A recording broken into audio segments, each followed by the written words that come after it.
प्रधानमंत्री जी बारी बारी एक बात कहते हैं कि मैं किसान की आय दोगुना करना चाहता हूँ। बारी बारी ये कहते हैं कि मैं देश के अन्नदाता को खुशहाल देखना चाहता हूँ। पहले कृषि के 3 ऐसे कानून बनाए जिसकी वजह से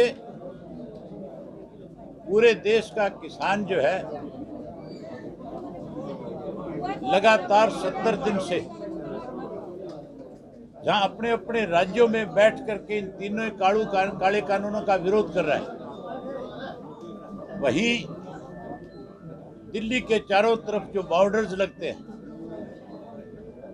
चाहे वो टीकरी का बॉर्डर है, चाहे सिंघू का बॉर्डर है, चाहे गाजीपुर का है, चाहे वो पलवल का है, चाहे शाहजहांपुर का है, हर जगह पे अलग अलग स्टेटों से किसान जो है 5 वर्ष की उम्र के बच्चे से लेकर के 85 वर्ष के उम्र तक के बुजुर्ग जो है आज अपना घर बार खेत परिवार सब छोड़ करके देश के प्रधानमंत्री से केवल ये कहने के लिए आया है कि आपका फैसला गलत है। आपने जो 3 कानून बनाए हैं उसकी वजह से कल हमारी जो 2-2, 4-4, 5-5 एकड़ की खेती है वो खत्म हो जाएगी। आप अपना किया हुआ फैसला वापस लो और किसान से किए हुए वायदे को पूरा करो। प्रधानमंत्री की पहली स्पीच जो किसान के लिए थी उसमें उसने कहा था कि हमारी सरकार बनने के बाद किसान का कर्जा माफ करेंगे। अपनी उसी स्पीच में उन्होंने कहा था कि मैं स्वामीनाथन की रिपोर्ट को लागू कर दूंगा और किसान की फसल का लागत मूल्य उससे उसको 50% ज़्यादा दे करके किसान को ताकतवर बनाने का काम करूंगा। जो फैसले जो बात कही थी उनको तो पूरा नहीं किया। ऐसे कानून लागू कर दिए जिसकी वजह से आज जो देश का अन्नदाता है, जो देश का पेट भरने का काम करता है, वो केवल देश का अन्नदाता नहीं, इस देश की सीमाओं की अगर कोई पहरेदारी करता है तो उसी अन्नदाता के घर में पैदा हुआ बच्चा जो है नौजवान होकर के अपनी जिंदगी की परवाह करे बिना अपने घर बार के सुख दुख को छोड़ करके देश की सीमाओं की पहरेदारी करता है, शहादत देता है और देश के लोगों को आज़ादी में खुले की सांस लेने के लिए उसकी ताकत बढ़ता है। अब जो बजट आया है उस बजट को देखने वाला है। उस बजट के अंदर जो किसान को पहले टोटल जो बजट का पैसा था उसमें से 5.7% जो है कृषि पे खर्च किया जाता था, वो कम था। अगर किसान को खुशहाल बनाना है तो उसके लिए बजट को बढ़ाना पड़ेगा। हम तो ये उम्मीद करते थे कि इस बार के बजट में कहीं ना कहीं इस आंदोलन को कमज़ोर करने के लिए देश का प्रधानमंत्री जो है किसान के लिए कोई धनराशि बढ़ा करके कैसे किसान की फसल की आय दोगुना इस तरह की योजना बनाएगा।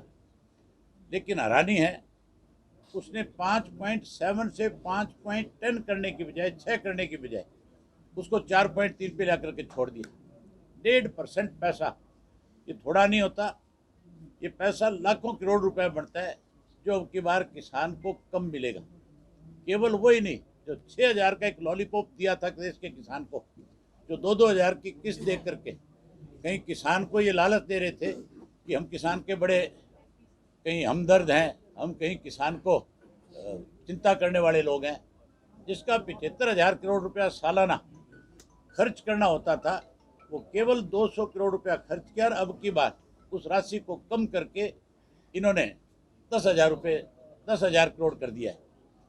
इसके अलावा जो हमारे इम्प्लीमेंट्स बढ़ते हैं जिनके ऊपर हमें सब्सिडी मिलती है, कैसे किसान को सब्सिडी ना मिले, कैसे वो इम्प्लीमेंट्स किसान के खेत तक ना पहुँचे, उसके लिए जहाँ साथियों करीब 1 लाख करोड़ से ज़्यादा रुपया सरकार की तरफ से खर्च होना होता था, अब की बार वो जो पैसा है उसको शून्य कर दिया। अब की बार 1 नया पैसा किसान को नहीं दिया जाएगा। ये किसान के विरोधी है। आज जिस ढंग से सारे देश के किसान जो है इस देश के प्रधानमंत्री को कहीं ना कहीं ये समझाना चाहते हैं, मैं तो परमात्मा से प्रार्थना करूंगा कि देश के प्रधानमंत्री को सद्बुद्धि मिले और वो इसी जो लोकसभा का सेशन चल रहा है, इस सेशन के दौरान अपनी गलती को कहीं सुधारने का काम करे और इस किसान को, इस अन्नदाता को मान सम्मान देकर के अपने घर वापस भेजने का काम करे। अन्यथा आज जिस ढंग के हालात हैं, ये मुझे लगता है ये चेष्टा कमाल ये हो रही है कि हमने सुना था कि दुनिया के अंदर कोई भी देश जो है उसकी सीमाओं के साथ लगता है, कोई देश छोटी मोटी शरारत करता है या उसको थ्रेट करता है या उसकी ज़मीन पे आके कब्जा करता है या वहाँ से घुसपैठ करता है, तो वहाँ कोई ताराबंदी की जाती है, कहीं बाड़ लगाई जाती है, कहीं दीवार बनाई जाती है। ये चीन की सीमाओं के ऊपर कहीं तारबंदी नहीं कर रहे, कहीं बाड़ नहीं लगा रहे। रोजाना चीन के सैनिक जो है हमारे देश के अंदर 20-20, 30-30 किलोमीटर के एरिया में आगे आकर के बैठ जाते हैं, फिर बातचीत के जरिए 2-4 किलोमीटर जगह छोड़ करके बाकी को कब्जाने का काम करते हैं। उनसे तो मजबूती के साथ, ताकत के साथ उनको तो अपनी ज़मीन को वापस लेने की बजाय उनसे कहीं समझौते करते हैं। और दूसरी तरफ किसान जो आज इस देश का अन्नदाता जो है, जो अपनी मांग, जायज़ मांग के लिए बैठा है, वो दिल्ली में ना घुसे उसके लिए कंक्रीट की दीवारें बनाई जाती हैं। एक लेयर नहीं, 10-10 लेयर खड़ी कर दी। गाजीपुर में कहते हैं 10 लेयर खड़ी कर दी, जिसके ऊपर सीमेंट की दीवारें बना दी, जैसे हम लोग जो है इस देश का हिस्सा नहीं है। इसी तरह हमारा ये जो बॉर्डर है, सिंघू का बॉर्डर, इसके ऊपर 7 लेयर बना करके खड़ी कर दी कि कोई भी इंसान जो है दिल्ली की तरफ जा ना सके। इसी तरह आपके जो इसका बॉर्डर जो लगता है टिकरी का, उसके ऊपर भी 4 लेयर की बना दी।